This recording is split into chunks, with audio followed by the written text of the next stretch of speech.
بند سڑکیں، ڈرونز کا استعمال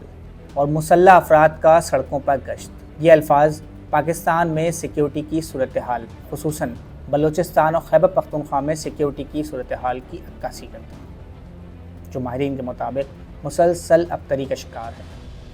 اور اگر اس پر قابو نہ پایا گیا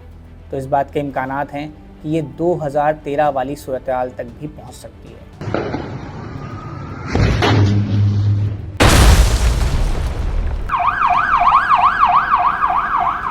دیکھیے، اس میں تو کوئی دو رائے نہیں ہے کہ یہ صورتحال پہلے کے مقابلے میں بہت زیادہ سنگین ہے، اور خاص طور کے اوپر 2013 کا سال تھا اور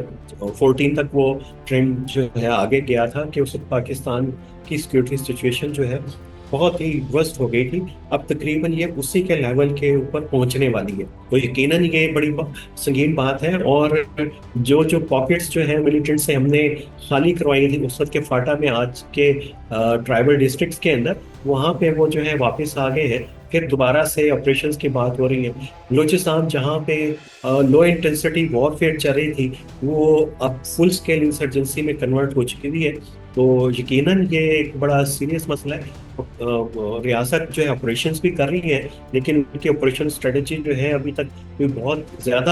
افیکٹو یا کارگر ہمیں دکھائی نہیں دے رہی۔ بلوچستان میں دہشت گردوں، جن کو حکومت کی جانب سے فتنہ الخوارج یا پھر فتنہ الہندوستان قرار دیا گیا ہے، کی جانب سے مسلسل آمد و رفت کے ذرائع پر حملے ہو رہے ہیں،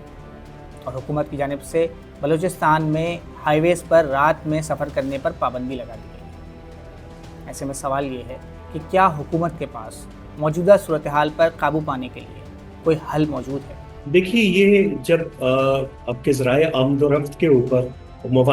مواصلات کے اوپر انسرجنس اور شر پسند یا مزاحمت کار قابض ہو جائیں، تو یہ وہ لمحہ ہے جہاں پہ ریاست کو بہت سیریسلی اس مسئلے کو لینا چاہیے، کیونکہ وہ آپ کے کمیونیکیشن کے میکنزم کو ہیں جو بلاک کرنے کی اہلیت کے اندر آ گئے ہیں۔ اس کا مطلب ہے کہ وہ کسی وقت شہروں میں بھی داخل ہو سکتے ہیں، اور ہم دیکھ بھی رہے ہیں کہ جو کچھ ہوا، اور مانگو پیر سے لے کے سوراب اور کئی اور شہروں کے اندر وہ دن میں آتے ہیں اور بازاروں کے اندر گھومتے ہیں، لوٹتے ہیں، لوٹ مار کرتے ہیں اور چلے جاتے ہیں۔ تو یہ ایک بڑی، اسی لیے میں کہہ رہا ہوں کہ یہ ایک فل سکیل انسرجنسی میں کنورٹ ہو چکی ہوئی ہے، اور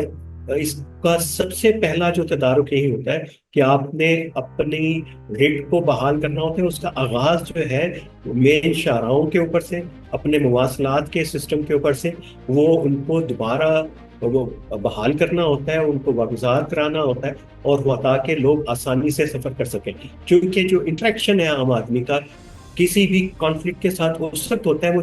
گھر سے نکلتا ہے، گھر سے نکل کے بازار جاتا ہے یا کسی دوسرے شہر جاتا ہے، تو وہ اس کو کم از کم یہ فیل نہیں ہونا چاہیے۔ جو آپریشنز پاکٹس میں ہو رہے ہیں، وہ لوگوں کو شاید اس کا امپیکٹ اتنا زیادہ نہیں آتا، کیونکہ لوگوں کے نظروں کے سامنے نہیں ہے۔ لوگوں کے سامنے جو چیز ہے وہ تو یہی ہے کہ وہ دیکھتے ہیں جی سڑکیں بند ہیں، ان کو گاڑیاں ملیٹنٹس روکتے ہیں، ان کی تلاشی لیتے ہیں، آئی ڈی کارڈ چیک کرتے ہیں، اور کچھ لوگوں کو نشانہ بناتے ہیں، باقیوں کو جانے دیتے ہیں۔ تو یہ ایک بہت ہی سیریس مسئلہ ہے یہ۔ خیبر پختونخوا سے لے کر بلوچستان تک پاکستان کی مغربی سرحد اس وقت دہشت گردی کی لپیٹ میں ہے، جہاں مذہبی اور نیشنلسٹ بنیادوں پر کام کرنے والے دہشت گرد الگ الگ نظریے کے ساتھ موجود ہیں۔ سوال یہ ہے کہ الگ الگ مقاصد اور الگ الگ نظریے کے باوجود کیا دہشت گرد ایک منظم سازش کے تحت پاکستان کی مغربی سرحد کو جنگ کی آگ میں دھکیل رہے ہیں؟ دیکھیے، یہ منصوبہ بندی تو پلاننگ کے ساتھ ہی ہو سکتا ہے، ویسے تو نہیں ہو سکتا۔ وہ ہمیں ٹی ٹی پی کی جو ہے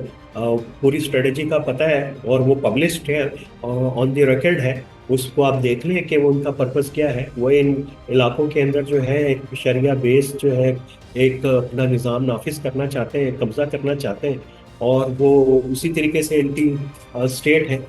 ایک بلوچستان کے اندر بھی ہمیں پتہ ہے کہ وہ ایک اور طرح کی نیشنلسٹ انسرجنسی ہے۔ اس میں جب دو انسرجنسیز چل رہی ہوں، ان کا تال میل آپس میں نہ بھی ہو، رابطہ نیکسس نہ بھی ہو، تو وہ ایک دوسرے کو فائدہ ضرور پہنچا رہی ہوتی ہیں، اور ریاست کے چیلنج کو جو ہے وہ کمپلیکیٹ کر رہی ہوتی ہیں کہ ان سے ڈیل کیسے کیا جائے۔ تو اب یہ ایسے سمجھیے کہ اب یہ دو محاذوں کی جنگ ہے جو پاکستان کی ریاست جو لڑ رہی ہے ویسٹرن بارڈر کے اوپر۔ اور بارڈر ایک ہے اور لیکن وہاں پہ جو جنگیں ہیں دو ہیں. خیبر پختونخوا میں دہشت گردوں کی جانب سے ڈرونز کے استعمال کی بھی اطلاعات ہیں. کچھ مواقع پر انہوں نے تھانوں پر ڈرونز سے حملے بھی کیے. حکومت کی جانب سے مقامی پولیس کو ڈرونز گرانے کے آلات فراہم کیے جا چکے ہیں، مگر ماہرین سمجھتے ہیں کہ دہشت گردوں کی جانب سے ڈرونز کا استعمال جنگ کا نقشہ بدل سکتا ہے. جی بالکل، یہ ایک بڑی خطرناک ڈیولپمنٹ ہے اور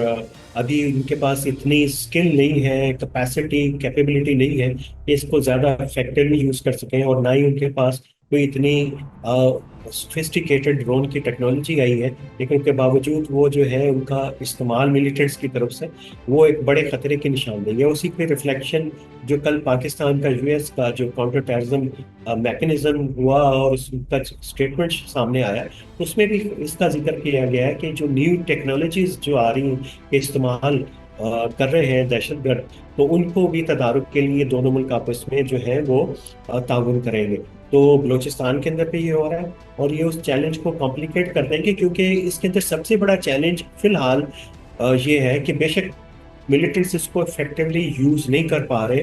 لیکن ریاست بھی چونکہ کرتی ہے تو عام لوگوں کے ذہنوں میں یہ کنفیوژن بڑھ رہی ہے کہ یہ جو ڈرون اڑ رہے ہیں آسمان کے اندر اور بعض کولیٹرل ڈیمیج کا بھی باعث بنتے ہیں، شہری ہلاکتوں کا بھی باعث بنتے ہیں، وہ کنفیوز رہتے ہیں کہ یہ ملیٹنٹس کی طرف سے آ رہے ہیں یا ریاست کی طرف سے آ رہے ہیں، سیکورٹی فورسز کی طرف سے آ رہے ہیں. تو یہ ایج بہرحال ملیٹنٹس کو ضرور ملا ہے کہ وہ اس کے ناقص استعمال کے باوجود اس کا فائدہ جو ہے وہ انہیں کو مل رہا ہے. مزید نیوز اپ ڈیٹس اور ڈیجیٹل سٹوریز کے لیے سبسکرائب کریں ڈان نیوز پاکستان.